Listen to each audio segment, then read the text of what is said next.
Moi, j'arrive en 97 euh, et je signe mon premier contrat, je signe à Spurs en 98. Coupe du Monde 98, tout le monde s'en rappelle, je signe, etc. Et à l'époque, donc c'était en francs, je gagnais 980 francs, ce qui fait 140 euros aujourd'hui. Mais sauf qu'avec 980 francs, j'étais le roi du pétrole. Parce qu'on était nourris, hébergés, on ne payait pas l'école, on ne payait pas la carte de bus. Donc, on n'avait pas de dépenses, hormis pour les affaires. Et 980 francs, tu allais au McDo à l'époque, tu mettais 50 francs, tu avais un menu. Tu pouvais même inviter quelqu'un à donner un sandwich, etc. C'était une période différente. Après, j'ai fait un an seulement aspirant. Et puis d'ailleurs, j'ai signé ce qu'on appelle un contrat espoir.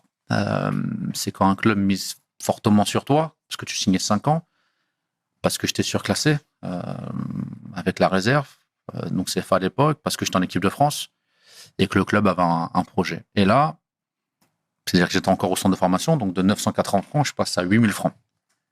Et 8000 francs, c'est énorme. Même si aujourd'hui, tu dis 1200 euros, c'est moins que le SMIC, etc. Mais à l'époque, 8000 francs, c'était...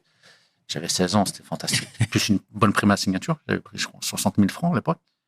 Donc, c'était beaucoup d'argent. Vraiment beaucoup, beaucoup d'argent. Et en fait, c'est là que ça a été compliqué de comprendre qu'à 16 ans, en jouant au foot, je gagnais plus que ma mère, par exemple. Et c'est là que ça m'a mis une claque. Ça a mis une claque à tout le monde.